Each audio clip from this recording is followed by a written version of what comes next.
Allah ingin sampaikan bahwa jangan sampai gara-gara nikmat lupa ibadah. Dan itulah yang sering terjadi. Jadi Allah menyayangi kita, Allah peduli, Allah urusi, sampai kemudian semua kebutuhan kita terpenuhi. Namun sayangnya tidak semua orang sadar dan mampu untuk berterima kasih kepada Allah Subhanahu wa ta'ala. Kan kalau sakit kita nggak bisa al-muzammil. Ya, kalau suhunya gerah, nggak ada pengatur suhu di ruangan rumah kamar kita nggak bisa al-muzammil. Ya, muzammil itu terbungkus nyaman sekali. Maka qumil laila illa qalila. Instruksi ini begitu berat. Maka targetnya sesungguhnya hanya Rasulullah Sallallahu Alaihi Wasallam. Fi'il amr untuk Nabi saja satu orang kan. Kum itu kan satu orang. Kalau kumu baru untuk banyak orang. Dan Nabi SAW seperti itu. Perintah dari Allahnya. Bahwa harus sepanjang malam. Yang disisakan hanya sebagian kecil. Sementara kita sebaliknya. Sepanjang malam juga. Tapi bukan ibadahnya, istirahatnya. Sisakan sebagian kecil untuk sholat. Surat khusus. Jadi kalau ada yang ingin mencari surat khusus dalam Al-Quran tentang pentingnya Qiyamul Lail, jawabannya Al-Muzammil. Uniknya surat ini kan tidak turun di Madinah, juga tidak turun di masa-masa akhir Mekah, tapi turun di awal-awal. Bahkan tidak sedikit ulama tafsir mengatakan Al-Muzammil itu turun 1 Syawal tahun pertama kenabian setelah Al-Mudaththir, ya. Atau Al-Muzammil dulu kemudian Al-Mudaththir. Intinya tidak sampai 1 bulan dari Iqra' bismi rabbikal ladzi khalaq. Nah, rahimakumullah, maka itu kata kuncinya sebenarnya. Kemakmuran, kekuatan, kebaikan untuk umat ini kalau bicara soal ibadah selalu berawal dari Qiyamul Lail, solat malam. Solat yang menjadi pemisah antara mukmin yang jujur dengan mukmin yang berpura-pura mukmin. Tapi Allah baik banget. Allah masukkan dalam kategori uzur. Pertama sekali marda. Sayakunu minkum marda wa akharun. Yang kedua masuk dalam kategori uzur. Yadribuna fil ard yabtaghuna min fadlillah. Mereka yang mencari nafkah itu boleh uzur. Yang ketiga yuqatiluna fi sabilillah.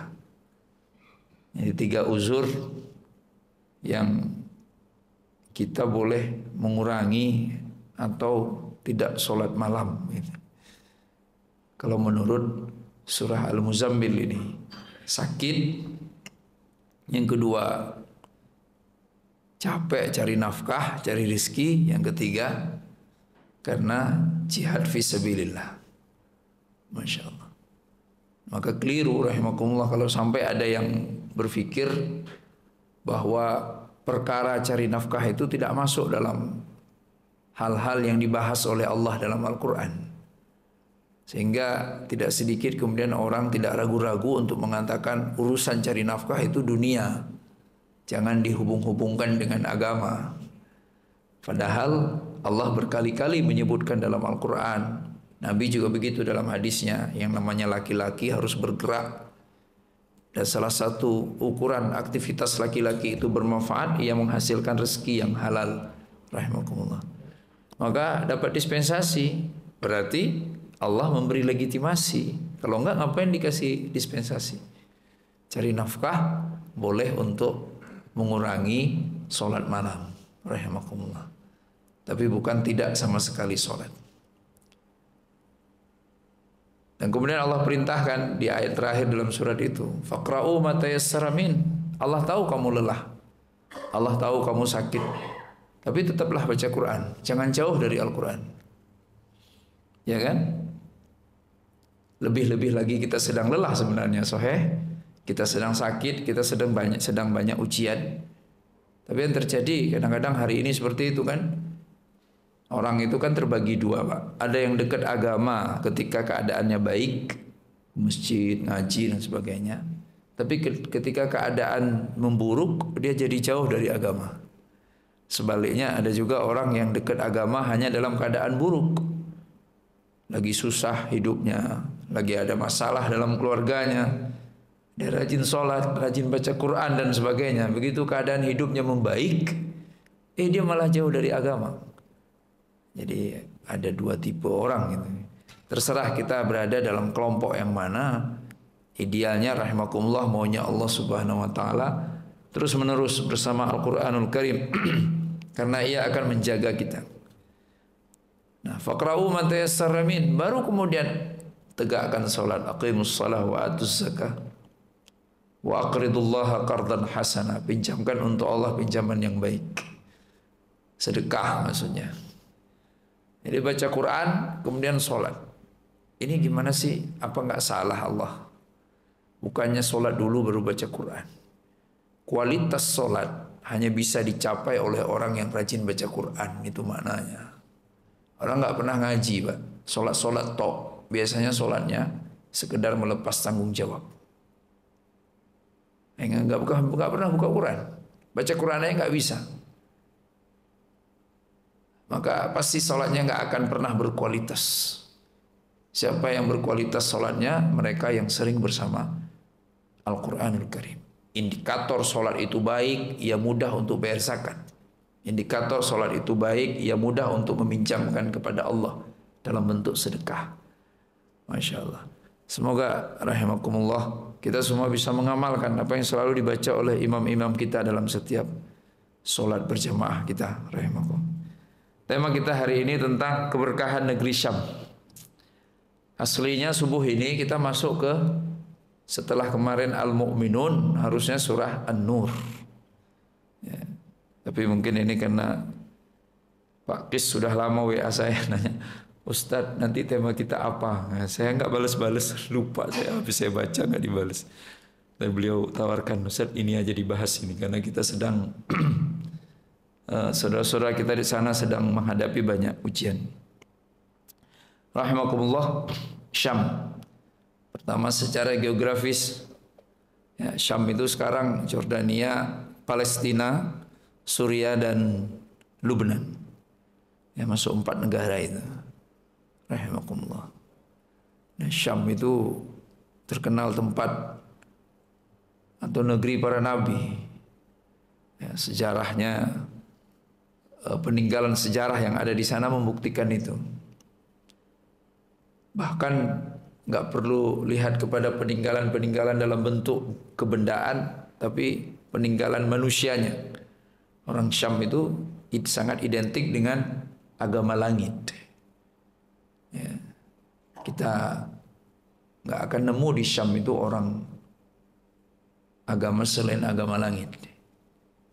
Agama langit Islam, Nasrani dan Yahudi. Itulah orang asli Syam yang sudah lama sekali ada di Syam. Tapi kalau orang asli Palestina sendiri, pakar sejarah sering menyebutkan dari Kanaan, itu dari Arab, ya. Orang yang berhijrah kemudian tinggal di sana.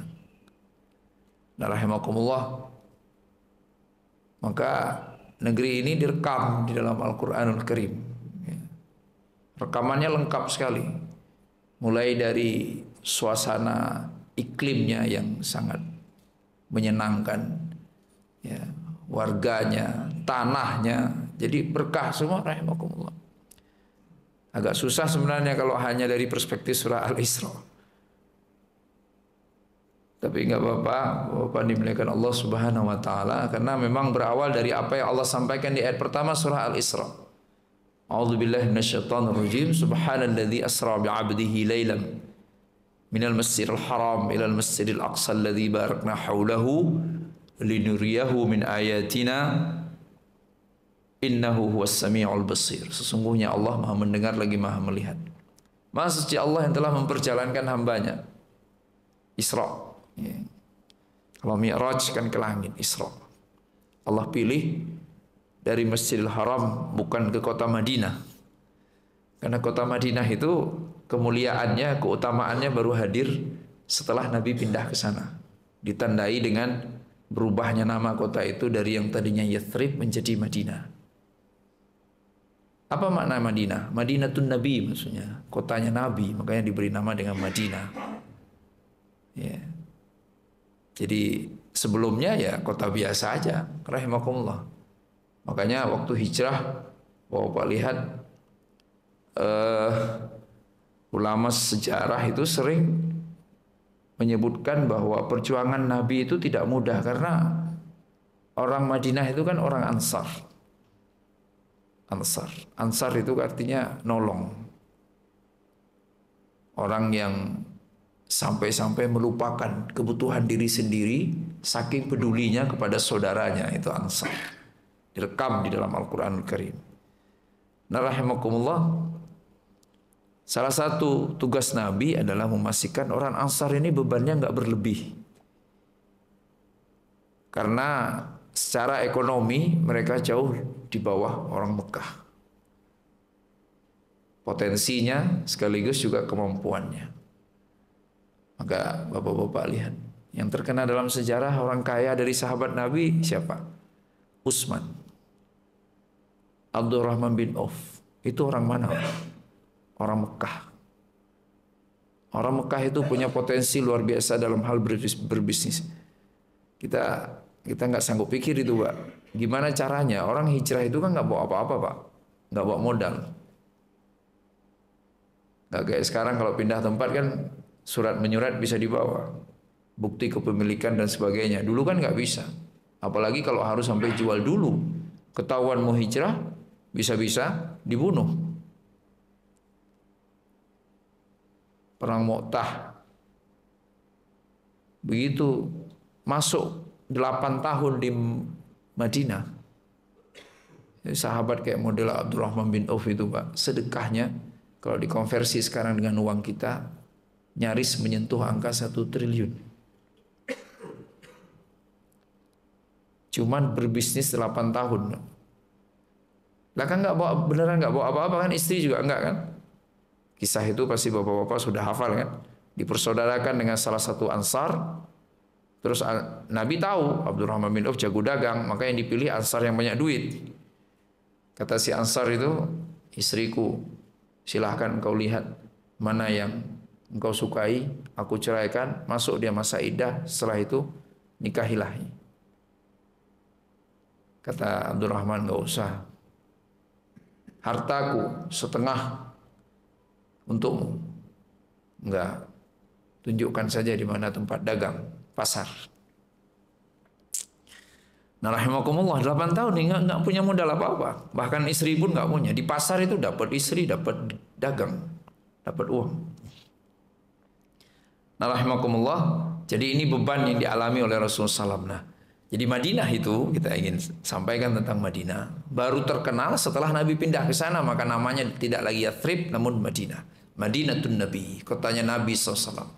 Sementara Syam enggak seperti itu. Bukan sejak Nabi berisra ke sana baru Syam itu jadi terkenal. Syam itu sudah terkenal sejak Nabi Musa alaihissalam. Maka dalam sejarahnya bapak-bapak pernah dengar kota Yafa itu yang di tepi laut, yang jaraknya sekitar 172 atau 173 km dari Gaza. Itu ada tersebut namanya di dalam Taurat. Lama sekali berarti usianya. Kota-kota yang ada di Syam, untuk main apalagi kalau ke Damaskus itu. Peninggalan Romawinya banyak sekali, rahimakumullah. Cerita tentang Nabi Isa, cerita tentang Injil, itu banyak kisahnya. Latar belakangnya adalah lokasi-lokasi yang ada di Suriah sekarang. Jadi saudaraku yang dimuliakan Allah SWT, itu bukan negeri baru, tapi memang negerinya para nabi, negeri yang penuh dengan keberkahan. Maka kemudian Allah pilih negeri itu sebagai tempat berisra-nya Nabi SAW dan awal mi'rajnya Nabi SAW. Subhanalladzi, maha suci Allah yang mampu memperjalankan itu. Dan peristiwa ini dianggap sebagai peristiwa kemukjizatan. Sekaligus ujian iman terberat untuk umat Islam pada masa itu. Karena biasanya kalau Nabi menyampaikan sesuatu yang nggak bisa dinalari, tapi sifatnya sangat empiris, langsung di depan mata. Oh ada, kita bisa lihat, ya kan? Tapi tiba-tiba itu kan nggak bisa dinalar, tapi juga nggak bisa dilihat. Bagaimana Nabi berangkat, bagaimana Nabi melakukan perjalanan, tapi tiba-tiba menjelang pagi subuh Nabi bercerita tentang perjalanan Isra Mi'raj itu. Maka rahimakumullah hadisnya banyak sekali, hadis panjang menceritakan apa yang terjadi terhadap Nabi SAW ketika tiba di Masjid Al-Aqsa. Masjid yang namanya disebut di dalam Al-Quran, di dalam ayat ini, ayat pertama surah Al-Isra. Minal Masjidil Haram ilal Masjidil Aqsa. Kenapa dinamakan Masjid Al-Aqsa? Banyak ulama mengatakan karena masjid itu jauh. Dilihat dari mana? Dari Mekah, tempat kelahiran Nabi Sallallahu Alaihi Wasallam. Aqsa itu artinya jauh, paling jauh. Masjid tapi paling jauh. Jadi dari awal sudah disebut masjid. Al-Quran menyebutnya masjid. Al-Quran nggak pernah menyebutnya sebagai tempat ibadah agama langit lain. Masjid kan identik umat Islam. Nabi SAW dalam hadisnya pernah mengatakan ju'ilat liyal ardu masjidah. Allah menjadikan untukku bumi ini semuanya masjid. Berarti istilah masjid, istilah yang secara khusus hanya digunakan oleh umat Islam sebagai tempat ibadahnya. Maka dalam Al-Quran, dan ayat ini turun 14 abad yang lalu, Masjid Al-Aqsa. Sampai hari ini Masjid Al-Aqsa. Dunia juga tahu itu Masjid Al-Aqsa. Ya. Tempat Nabi Isra, destinasi Isra, dan kemudian menjadi awal Mi'raj. Maka hadis itu rahimakumullah harusnya kan dibaca oleh semua, toh itu hadis sahih. Ya. Jika kemudian nggak bisa dipungkiri Nabi beneran melakukan perjalanan Isra dan Mi'raj. Ya, bagi yang nggak percaya mungkin Mi'raj oke lah. Tapi kalau Isra kan nggak mungkin nggak dipercayai. Catatan sejarah membuktikan begitu pertanyaan demi pertanyaan diajukan kepada Nabi untuk membuktikan Nabi benar sampai di Masjid Aqsa. Jawaban Nabi selalu akurat. Bahwa ada kafilah dagang yang sedang menuju ke sana. Bagaimana suasana masjid itu dan sebagainya. Itu kan yang membuat orang nggak bisa mengelak untuk membenarkan perjalanan Isra itu. Dan kemudian Nabi bercerita bahwa semuanya mengikuti beliau. Para Nabi dan Rasul. Rahimakumullah. Ini negeri para nabi dan rasul, negeri yang penuh dengan keberkahan. Nah, subhanalladzi asra bi'abdihi lailan minal masjidil haram ilal masjidil aqsa alladzi barakna haulahu. Yang kami berkahi di sekelilingnya. Apanya yang diberkahi rahimakumullah? Yang diberkahi setidaknya kita bisa melihat dari dua surat. Yang pertama surat At-Tin, yang kedua surah Quraisy. Ya, kita mulai dari surah At-Tin. Wat-tini waz-zaitun. Apakah ini hanya tentang buah-buahan? Ada yang bilang ini menunjukkan bahwa Nabi ahli gizi. Mufassirin ini bukan tentang buah At-Tin az-zaitunnya justru. Ini adalah tentang tanah terbaik di mana At-Tin dan az-zaitun bisa tumbuh dengan keadaan terbaik. Dan hari ini seperti itu kan rahimakumullah. Pengen makan, pengen minum antum zaitun, pengen makan buah zaitun terbaik Palestina. Adanya di sana rahimakumullah. At-Tin juga begitu. Ya. Walaupun ulama tafsir biasanya membedakan kalau At-Tin Damaskus, zaitun Palestina. Biasanya mereka nyebutnya begitu. Ya kan sama-sama aja semuanya adalah Syam. Nah, Allah ingin sampaikan bahwa negeri itu istimewa. Jadi Allah sedang bersumpah dengan negeri Syam. Walaupun Allah menyebutkan buah-buahan yang tumbuh di sana, Allah ingin sampaikan bahwa betapa sudahlah itu negeri para nabi, itu negeri yang menghasilkan buah-buahan terbaik. Nabi SAW sampaikan bukan? Dalam hadisnya kata Nabi, seandainya aku boleh memilih satu buah di muka bumi sebagai buahan surga, maka At-Tinlah buah itu. Masya Allah. Tumbuhnya di mana? Terbaiknya di mana? Mungkin di kita juga masih tumbuh, Pak. tapi tidak dalam kondisi terbaik. Kondisi terbaiknya ketika tumbuh di Syam. Wattini waszaitun. Ya, jadi buminya memberikan semuanya, orang-orangnya juga seperti itu. Wa Turi Sinin, hubungannya dengan Nabi Musa alaihi salam. Ya. Jadi kalau kita baca sejarah bahwa apa? Dalam Al-Qur'anul Karim, apa benar pertanyaannya? Orang Yahudi itu dengan Nabi Musa kemudian diajak ke Syam. Iya. Terus dilanjutkan biasanya kan pertanyaannya, berarti mereka berhak dong? Ya berhak, siapa bilang nggak berhak? Terus apa salahnya? Ya salah kalau ngambil hak dengan cara bunuh orang, ngebom orang, ngebunuh anak-anak, ngusir orang lain. Terus salah terbesarnya apa? Ini adalah tanah Yahudi, itu salah terbesarnya itu. Itu bukan tanah Yahudi, itu tanah agama langit. Sejarah Palestina sebelum 1948 semuanya hidup berdampingan, nggak soal. Orang Yahudi ke sana nggak masalah. Dan bahkan memang ada orang Yahudi aslinya, asli Yahudi. Ada asli Nasrani, asli Islam apalagi. Dan mereka hidup berdampingan di sana, nggak ada masalah sama sekali, rahimakumullah. Jadi ketika dalil itu digunakan ini kan yang mohon maaf oleh sebagian saudara-saudara kita yang sedikit mengerti tentang Al-Quran. Kemudian dia pakai dalil itu, ini Turi Sinin.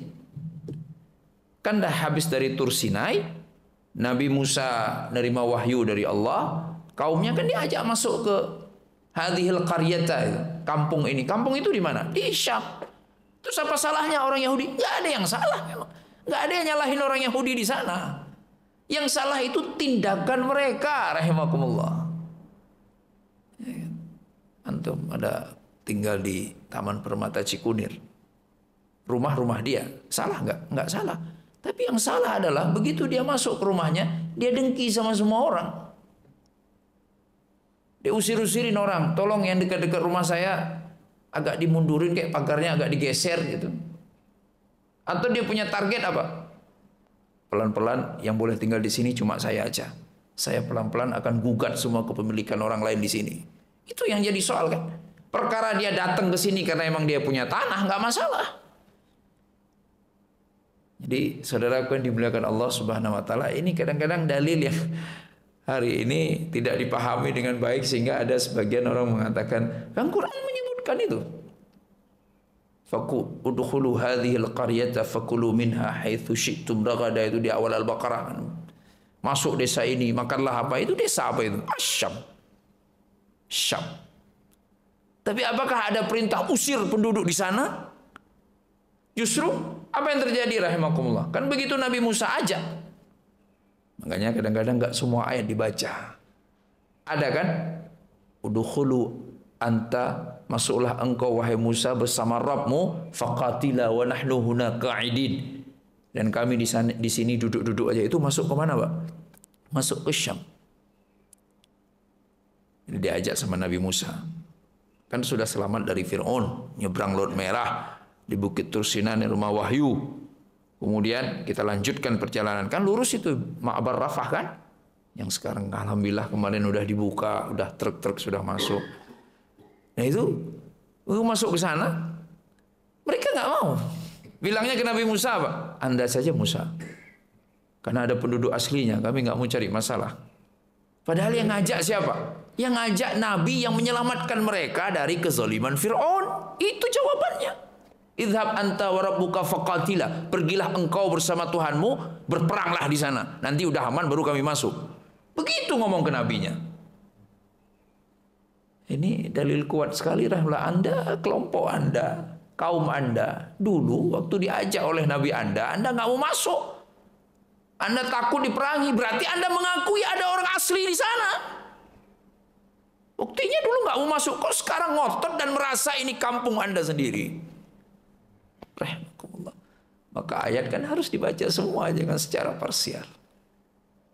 Nah, saudaraku, wattini wazzaitun, itu keberkahannya. Nah kemudian Pertanyaannya lagi, kenapa Allah nyebut at-tin az-zaitun? Kenapa Allah tidak sebut saja asy-syams? Allah ingin menyebutkan hasilnya. Masya Allah. Hasilnya. Bahkan makanannya pun baik. Bahkan itu menjadi, Bapak ikut itu kan pasti. Mungkin Bapak dapat berita itu.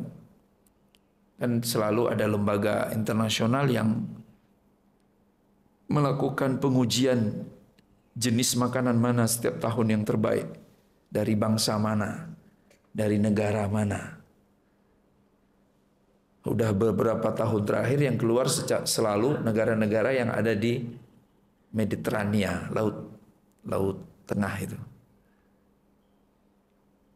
Pertanyaannya, ada apa di makanan mereka?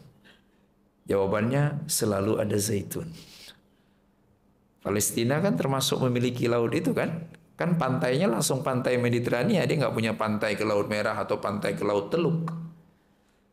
Ya. Az-zaitun. Jadi watin, waz-zaitun. Atin terbaik dalam menyehatkan lambung menurut riset yang ditulis oleh para dokter di jurnal-jurnal ilmiah itu. Cuma kan buahnya langka, rahimakumullah. Maka saudaraku yang dimuliakan Allah Subhanahu wa taala, jika kita lanjutkan, apakah ada hal lain dari Asyam? Hal lain dari Asyam? Surah Quraisy, li'ila fi Quraisy, ila fihim rihlatasy syita'i was-shaif.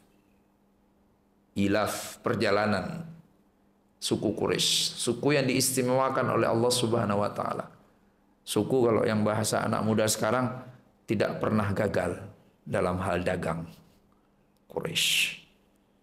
Itu kenapa Allah turunkan surat itu untuk mengingatkan suku Quraisy jangan sampai nikmat Allah berikan luar biasa besar dalam hal kemampuan dagang, tapi kemudian malah membenci utusan Allah Subhanahu wa taala.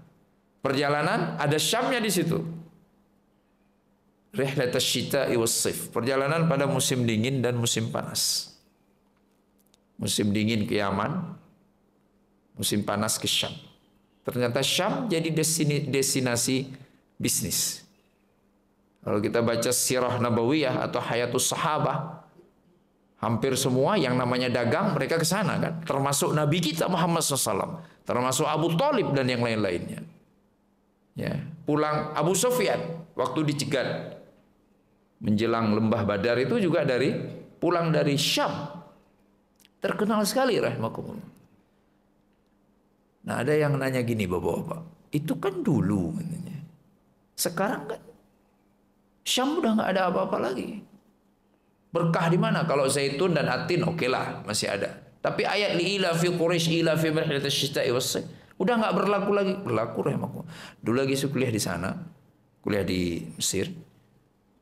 Penerbit terbaik dengan kualitas kertas terbaik, kualitas tulisan terbaik, adanya di mana? Syam. Namanya Darul Fikri. Di kantornya ada dua, ada di Suriah, Damaskus, dan juga ada di Lebanon. Dan itu terus. Nah, kalau bapak-bapak lihat penyiar-penyiar TV terbaik, Lebanon, MBC Lebanon.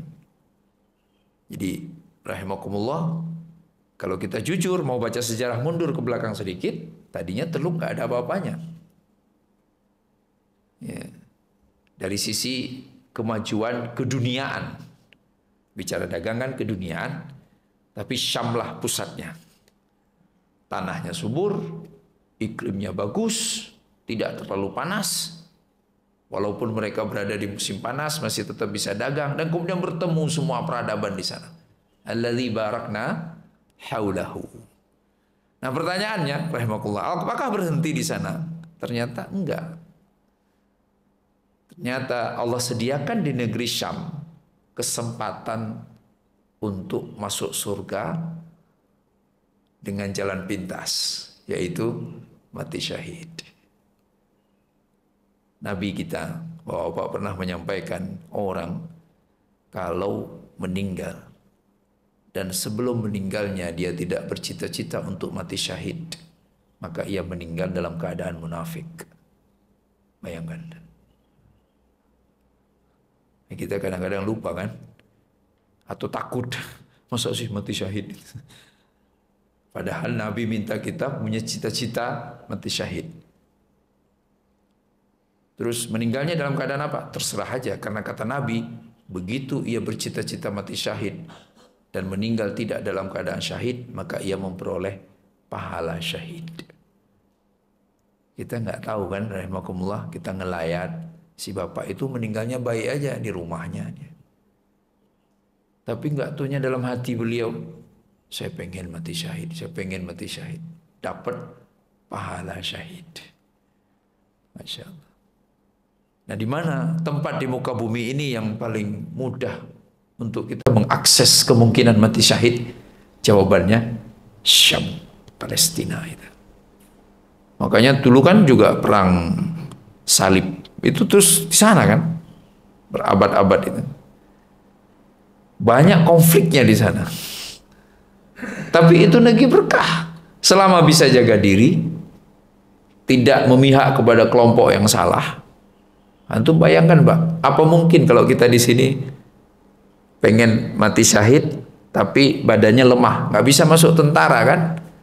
Ya, lah di Syam itu, orang Palestina, saudara kita khususnya sekarang yang berada di Gaza, mereka nggak perlu kemana-mana. Emang bapak-bapak pas itu kan banyak videonya kan, apa bawa-bawa senjata? Enggak.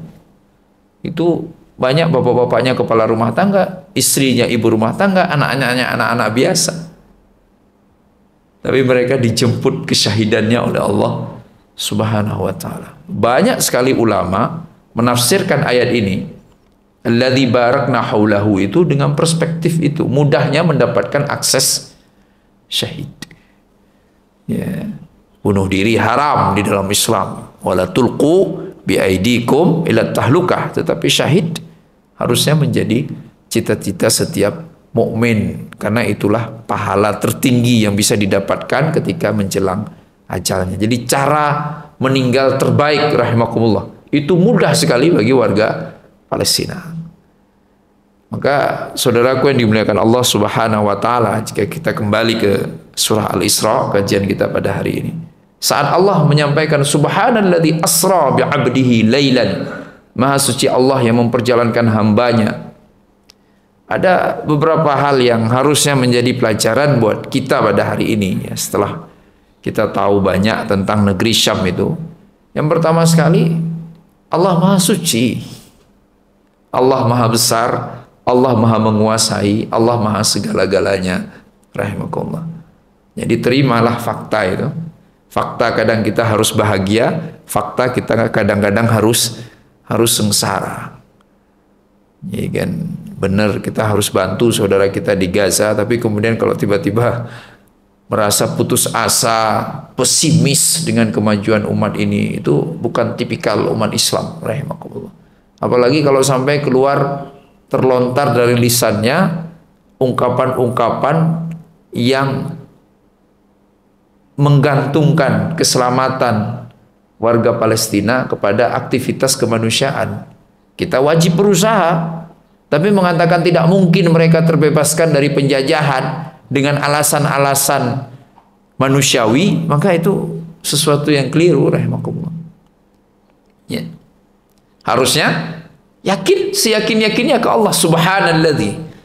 Bagaimana mungkin Allah memperjalankan Nabi dari kota Mekah ke Madinah? Secara logika itu mustahil. Bagaimana mungkin, pertanyaannya adalah sekarang, bagaimana mungkin Allah menyelamatkan Palestina dari Israel laknatullah alaih? Jawabannya, nggak ada yang mustahil bagi Allah. Ya kan? Jadi harusnya yang menjadi perhatian kita lanjutkan ayatnya, subhanalladzi asra bi'abdihi. Maha suci Allah yang memperjalankan hambanya. Ulama itu bahas itu, Pak. Kenapa hambanya? Kan bukan hamba itu rasul. Kenapa ayatnya nggak berbunyi subhanalladzi asra bi rasulihi atau subhanalladzi asra bi nabiyhi? Maha suci Allah yang memperjalankan nabinya atau rasulnya, tapi kok malah disebut Maha suci Allah yang memperjalankan hambanya? Bukannya Muhammad itu hamba istimewa, gelarnya rasul? Jawabannya rahimakumullah, kalau ingin melihat kemahakuasaan Allah di dalam hidup kita, maka seriuslah menghambakan diri kepada Allah, itu maksudnya. Ya, betul ya? Ya. Ya, kita pengen lihat apa aja lah. Dunia kan sistemnya sunnatullah kan. Pengen melihat pohon itu tumbuh subur, cepat berbuah, maka tunjukkan keseriusan kita mengurusnya. Ingin lihat anak kita berhasil, tunjukkan keseriusan kita mendidik anak. Nah sekarang ingin sekali melihat kekuasaan Allah, bahwa Allah itu subhanallah, maha suci, maha kuat, tapi nggak pernah serius menunjukkan penghambaan diri kepada Allah. Itu PR kita rahimakumullah. Dan ini harus kita seriusi. Kalau bicara warga, saudara-saudara kita di sana, udah nggak usah ditanya lah kayak apa seriusnya itu Pak. Itu serius sekali kan? Apa bukti keseriusan mereka? Mereka nggak mau keluar dari Gaza. Kan mudah saja. Kalau mereka mau keluar. Atau minimal apa? Kan itu juga Israelnya maunya bukan langsung keluar kan? Mereka berpindah dari sisi yang satu ke sisi yang lainnya. Pindah. Mereka pindah Pak? Nggak mau mereka. Ada sebagian kecil. Tapi sisanya nggak mau. Itu kan menunjukkan keseriusan bahwa ini tanah kami. Kami lahir di sini, kenapa kami diusir? Ya kan? Itu rumah sakit kan? Berapa rumah sakit sudah sekarang? 3 kan? Yang udah ta'attala 'anil amal kata orang Arab itu. Nggak bisa dipakai lagi, nggak berfungsi. 3 rumah sakit, Pak. Yang masuk berita besar itu Al-Ma'madani Al-Ahli kan? Rumah sakit baptis. Nah, ya, rumah sakit Kristen dibangun hubungannya dengan Inggris. Yang 2 lagi jarang disebut. Tapi sudah 3 rumah sakit. Pertanyaannya, nggak ada aba-aba apa-apa itu mau ngebom rumah sakit. Ada aba-abanya, dikasih tahu di telepon direktur rumah sakitnya. Tapi apa jawaban direktur rumah sakitnya? Kami bawa kemana orang-orang sakit ini? Disampaikan kepada yang sakit. Mereka tetap, udah biarin aja kita di sini. Ini kan tanah kita, negeri kita. Menurut perspektif kita, melihat saudara-saudara kita di Gaza, mereka sudah sangat maksimal dalam menghambakan diri kepada Allah Subhanahu wa ta'ala.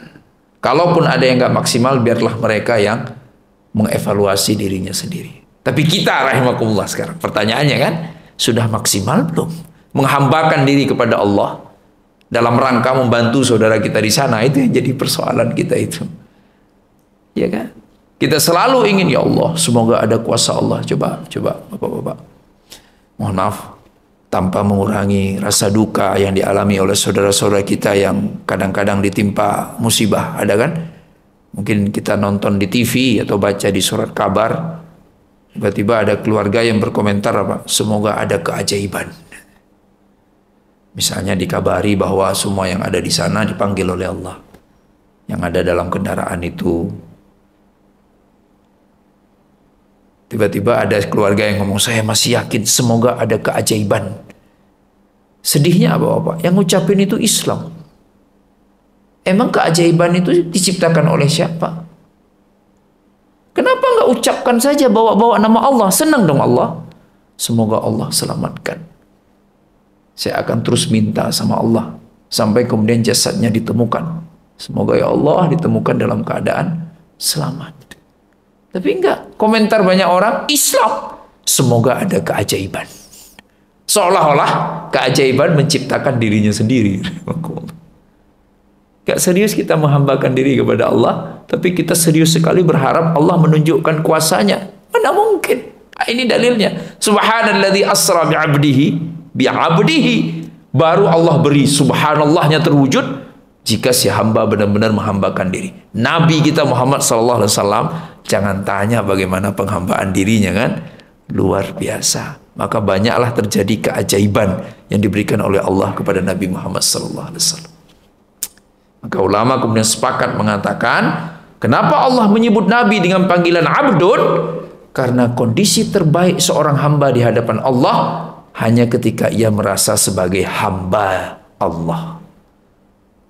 Ini saat kita merasa sebagai kepala keluarga, enggak yang terbaik. Merasa sebagai yang menduduki suatu kedudukan, bukan yang terbaik. Merasa yang paling banyak pengalaman, bukan yang terbaik. Merasa yang paling tua, yang senior, bukan yang terbaik. Kapan perasaan terbaik itu? Ketika kita merasa diri kita hamba Allah Subhanahu wa ta'ala. Kelas, kita lanjutkan ayatnya. Rahimakumullah. Lailam minal masjidil haram ilal masjidil aqsa alladhi barakna haulahu. Ini ayat yang tegas sekali tentang tidak bolehnya memisah antara Masjidil Aqsa dengan Masjidil Haram. Ini pun diucapkan kan bapak-bapak. Sedih sekali kita. Islam, dia ngomong apa? Sudahlah, umat Islam kan sudah dapat Masjidil Haram, Masjidil Nabawi. Ngapain sih ngotot amat Masjid Aqsa yang jauh di sana juga pengen? Ya Allah, bukan kita yang ngotot, tapi itu adalah petunjuk perintah dari Allah. Ini perintahnya, Masjidil Haram ilal Masjidil Aqsa. Maka itu satu paket, rahimakumullah. Gak bisa kemudian dipisahkan. Gak bisa kemudian diyakini sebagian dan diingkari sebagian yang lainnya. Maka ulama saat menafsirkan bagian ini dari ayat ini mengatakan bapak-bapak, kata ulama itu, kalau ada orang hanya percaya dengan Masjidil Haram, Masjid Nabawi, dan dia nggak peduli dengan Masjid Aqsa, langsung Islamnya bermasalah. Kenapa? Karena dia sedang mengingkari bunyi ayat Al-Quran. Masya Allah. Kemudian rahimakumullah, alladzi barakna haulahu, tadi kita sudah bahas, linuriyahu min ayatina, agar kami bisa memperlihatkan kepadanya tanda-tanda kebesaran kami. Innahu was-sami'u al-basir. Allah Maha mendengar, Allah Maha melihat. Sami', basir. Jadi Allah tahu apa yang terjadi di Palestina hari ini. Allah tahu apa yang terjadi di sana pada hari ini. Nah, kenapa terus tema ini dibahas? Kenapa di dalam tafsir itu diulang-ulang? Karena rahimakumullah, kalau dilihat secara kasat mata, itu sering berbanding terbalik dengan apa yang disampaikan Al-Quran kan? Libanon, bahwa pasti mungkin ngikutin kisah Libanon itu kan? Negara yang hancur gara-gara perang saudara dulu kan? Sampai-sampai saking biar nggak perang lagi, itu negara yang nggak punya tentara kan? Dulu tentaranya kan tentara Suriah itu. Kalau ada apa-apa, dia penuh ininya tentara Suriah kan, ini dia nggak boleh punya tentara. Makanya waktu Hizbullah kan ikut nyerang Israel juga. Makanya kan Hizbullah nggak menamakan dirinya kami Libanon, enggak, dia Hizbullah sendiri. Di Libanon itu ada Kristen Ortodok, ada Islam Sunni, dan kemudian ada Islam Syiah. Itu 3 faksi itu di sana. Hizbullah, Islam Syiah. Nah, mereka nggak bawa nama Libanon karena mereka punya pasukannya sendiri, Libanonnya sendiri yang nggak ada tentaranya aslinya. Rahimakumullah, ini negara konflik semua kecuali Jordania. Jordania nggak ada, alhamdulillah kerajaan udah aman. Sisanya Palestina, Suriah, dulu Suriah cenderung aman sekali, Damaskus, ya. Tapi akhirnya juga perang. Libanon dulu perang, sekarang sudah lebih damai. Terus pergolakan itu terus terjadi di sana. Nah, kita belajar ternyata apa? Kesimpulan akhirnya bapak-bapak, apa yang kita lihat secara kasat mata belum tentu seperti itulah apa yang menjadi makna dari yang disampaikan oleh agama. Ya. Kita lihat orang lemes Pak, di masjid, rajin sholat, baik, jujur sama Allah. Bisa jadi di pandangan orang-orang, ini orang kalah ini, kasihan orang ini. Gak taunya di pandangan Allah dia orang yang berhasil justru. Ya, sebaliknya rahimakumullah, dalam hidup ini juga kita lihat orangnya eksis. Gak ada yang berani sama beliau. Semua orang di sekelilingnya nurut. Pengen apa aja bisa terwujud. Orang cenderung mengatakan luar biasa. Tapi ternyata di pandangan Allah itulah orang yang luar binasa. Ini terjadi rahimakumullah. Maka kita belajar dari negeri Syam ini, ternyata negeri yang menurut pandangan kita banyak masalahnya, itu negeri yang oleh Allah SWT disediakan banyak kebaikan. Nah, sekarang kita ambil ke negeri kita, alhamdulillah hampir nggak ada masalah kan, kita aman. Kalaupun ada konflik ya kecil sekali dibandingkan luasnya wilayah tanah air ini, banyaknya jumlah warga Indonesia, rahimakumullah. Tapi jangan pernah buru-buru merasa kita ini sudah dikasihani, sudah disayang oleh Allah Subhanahu wa taala sampai di akhirat. Belum tentu, rahimakumullah. Jangan-jangan Allah ingin menguji kita. Apakah dengan nikmat yang begitu banyak kita masih mau menghambakan diri hanya kepada Allah Subhanahu wa taala. Demikian ya, Bapak, kajian kita pada hari ini. Mudah-mudahan ya kita terus berdoa ya, semoga saudara-saudara kita di sana di Palestina itu dikuatkan, ya. Mereka tahu persis ya. Di sebagian dua per tiga ya, warga Gaza itu warga pengungsi dari wilayah-wilayah Palestina yang sekarang sudah dijajah oleh Israel. Jadi masih ada yang megang kunci rumahnya, Pak. Antum bisa bayangkan gimana hati kita hancur kalau antum punya rumah di sini tiba-tiba diusir, antum punya IMB-nya, SHM-nya, bayar PBB-nya, ketika diusir, antum kunci rumah, pergi diusir, terus antum meninggal, titip kunci itu ke anak antum, berkas-berkas itu ke anak, tapi si anak sama sekali nggak bisa pulang lagi ke sini karena itu sudah jadi negara orang. Bayangkan rahimakumullah. Itu yang dialami oleh 2/3 dari warga. Jadi nggak ada warga Gaza sebanyak itu aslinya. Jadi pengungsi. Sekarang kan jumlah orang di Gaza berapa? 2,4 juta ya. Ya. Di rahimakumullah, kita doakan semoga mereka kuat ya, mereka jangan ngungsi lagi lah. Kita bukan bilang biar mereka dibombardir Israel, enggak. Kita berdoa semoga Allah kuatkan, Allah selamatkan mereka. Ya, mereka tetap di sana dan lakukanlah hal-hal terbaik yang bisa kita lakukan sebagai wujud persaudaraan kita dengan saudara-saudara kita yang ada di sana. Masya Allah, ya kita kunut. Saran kalau memang masih ada pengeboman, kunut saja terus, Pak. Karena dulu Nabi, sekarang berapa orang sudah meninggal? 5.000 lebih ya. Dulu Nabi meninggalnya 70 orang. Kunutnya sebulan. Peristiwa meninggal 70 orang itu sekaligus satu waktu. Setelah peristiwa itu sampai ke telinga Nabi, Nabi kunutnya sebulan penuh. Kapan? Subuh, duhur, asar, maghrib, isya. Ini kunutlah. Banyak sekali hikmahnya. Dengan ada kunut kita doakan saudara kita juga jadi ingat kan bahwa ada saudara kita yang sedang ditimpa masalah besar dalam hidup mereka. Sekaligus itu sumbangan, insya Allah jadi sumbangan terbaik kita. Karena makin banyak yang mendoakan, mudah-mudahan insya Allah Allah makin cepat mengijabah doa kita semuanya. Demikian Bapak-Bapak yang bisa disampaikan dalam kesempatan subuh pagi hari ini.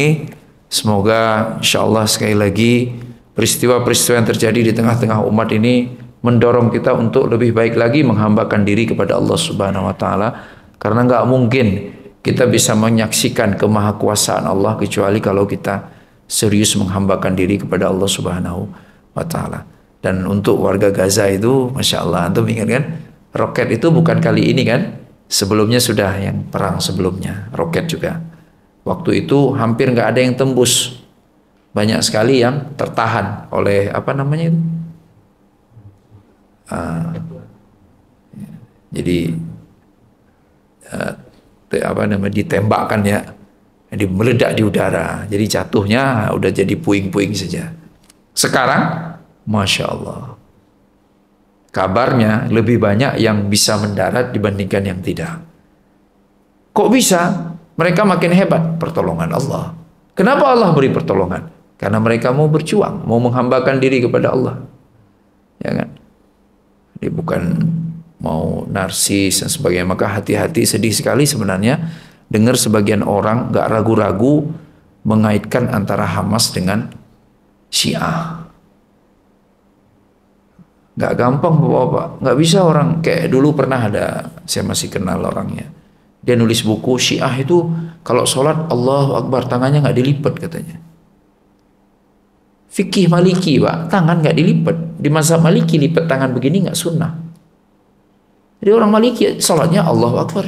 Masa orang Maliki dibilang Syiah? Ya. Jadi rahimakumullah, hati-hati sekali nuduh orang lain sesat. Kalau orang itu nggak sesat, sesat itu balik ke kita kan? Nah kan sebagian saudara-saudara kita nuduh Hamas sesat katanya.